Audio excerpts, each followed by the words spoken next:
Dito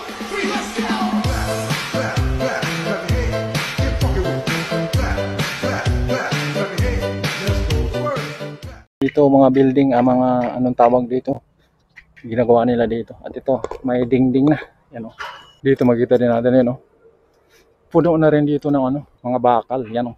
Yan, mga bakal na gamitin dyan o.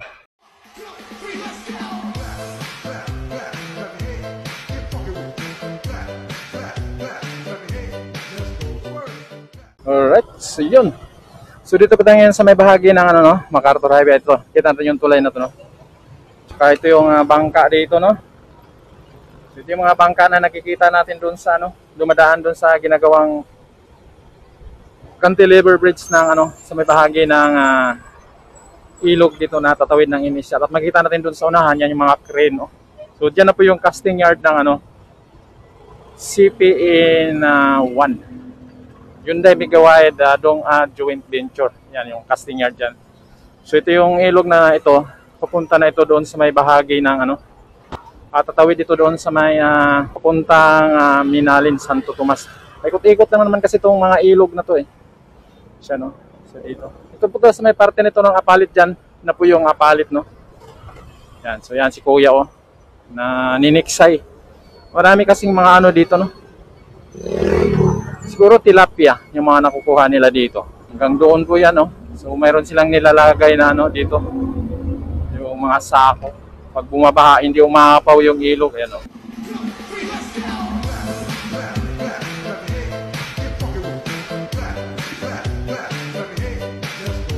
So yun, no? Ayan, kita nyo yan. Isang masiglang araw sa ating lahat at makikita nyo yan. So dito po tayo ngayon sa may ito po yun sa may Masantol, Makabibi Road. At mayroon pang papunta doon sa bahagi ng ginagawang Apalit NCR station, no? So ito po yung daan. Yan, nakita natin ito. So ito na po yung mga modern jeep, minibus. So million po ang halaga yung mga bus niyan dahil nga sa modernization, no? Grabe.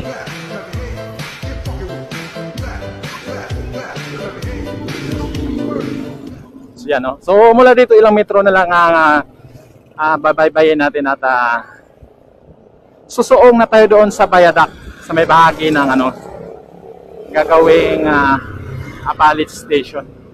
So, so sa kasalukuyan, pag pupunta ka dito sa may estasyon ng Apalit, ito yung magiging access mo. Yan, no? So, di ko lang alam kung may iba bang madadaanan dito pag papunta ka doon. Ang alam ko, ito lang yung magiging access mo pag nanggagaling ka ng MacArthur Highway.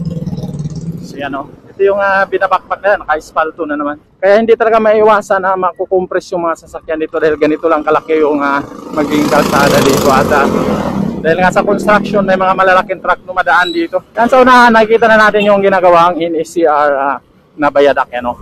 So puntahan natin yung ginagawang estasyon ng Apalit. Kung ano na ang development doon. So, espaltado na pala dito. Yan, no? Espaltado na. Ibig sabihin, ito na yun. Hindi na ito babakbakin, hindi na ito tatasan. Dahil dito, lubog sa baha ito eh. So, ganun. Ina-espalto na nila. Ibig sabihin, inaayos na nila to. Pero hindi binubuo yung pagka-espalto, Yan, yan lang yung espalto. Pero dito, wala na. Pero makinis. Makinis yung pagka-espalto. Makita na natin yung Bayadak. Kung saan nilalagay ang release ng tren. Yan, So, yan. Dito lang po yung istasyon na to sa may Apalit. So, yan, Dito na tayo, Yan, kita na natin yung Bayadak dito. At, yan po yung dyan banda yung gagawing Apalit station. At ito yung Bayadak, Laki. Pas. Tibay nitong paggagawa nito. So, yan. At dito, yan, papunta na po ito ng bahagi ng Minalin, yan, ng Bayadak nila. So, yun, itong Minalin na yan. Dito na tayo sa lagi natin pinupuntahan, So sisilip tayo dito kung ano makikita natin dito sa loob. Yan, So yan ang makikita natin dito sa loob, yan. So yan yung Bayadak. Sa kabila, yan. May tubig pala. Ay, dito pala yung parang ano, manghimasa yung mga truck na papasok dyan, no? Ano, may tubig.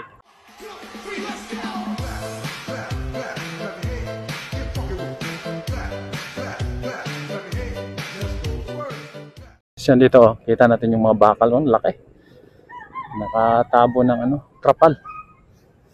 Yan, so yan pa yung gagamitin nila dahil kulang pa ng mga poste ito, no? Mahaba-haba yung gagawin nilang mga poste dito dahil ano nga itong stasyon gagawin dito ay para sa 8 train cars at pwede pa i-extend ng hanggang 10 train cars. Yan, oh. So, yan po yung mga bakal dito. Nakikita nyo ba kung ano kalaki yung mga bakal na yan? Grabe, oh. Lalaki. Ang maingay sa loob, no? Maraming dumadaan, mga sasakyan na yan. So, tuloy yung operation nila dito. So, ito yung mga puno ng ano yan, no? Kita nyo ba yan? Siguro yung puno, pandugtungan, no?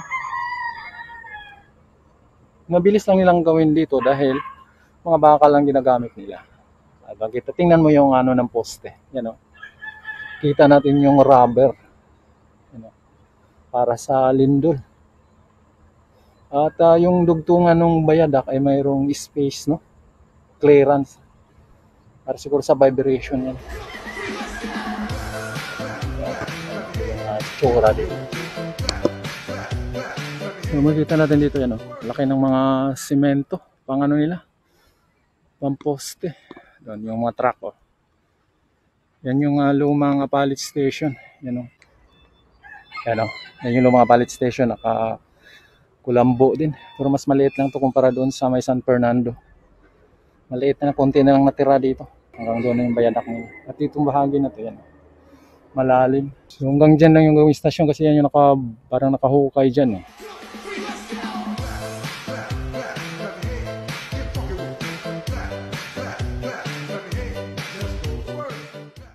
Kita natin dito.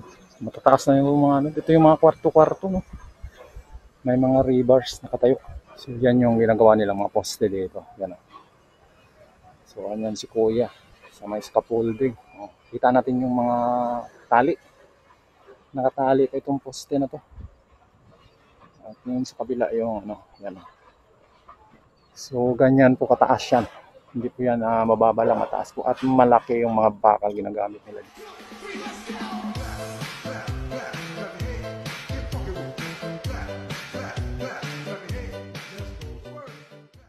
Dahil ito nga ginagamit nila dito bakal, mas mabilis sila kumpara doon sa concrete, sa mga buhos-buhos. Yan, oh.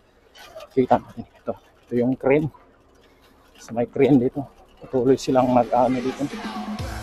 Yan. Pataas. At dito naman, ayan, konti lang yung usok ngayon. Yan po yung sa kabilang side nitong estasyon. Yan, ah. Anti-lamok. Daming ibon na, yun, no? Bumababa yung mga ibon. Yan. So yan po yung ginagawa nila dito. At itong bahaging itong makita natin yan, no? Mayroon ng mga girders. Steel girders yata ang tawag dyan. Yun, no? Lalaki, lalapad.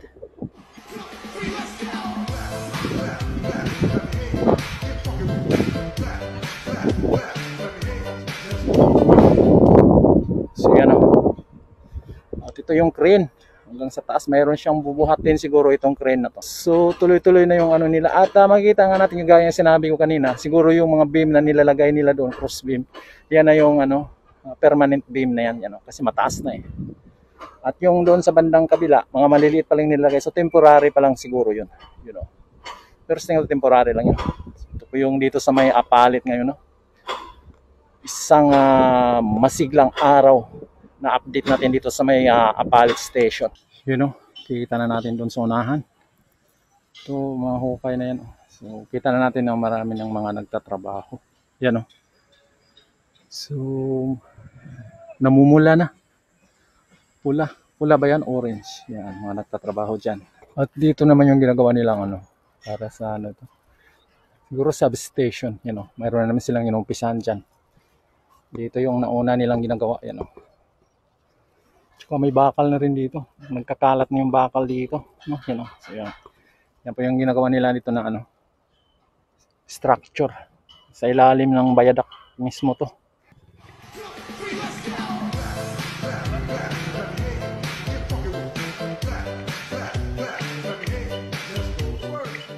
Doon niya. Dito mga building, mga anong tawag dito. Ginagawa nila dito. At ito, may dingding na. Yan o. At pag diretsuin mo to dun sa kabila, ay mayroon na silang drilling ginagawa dyan. No?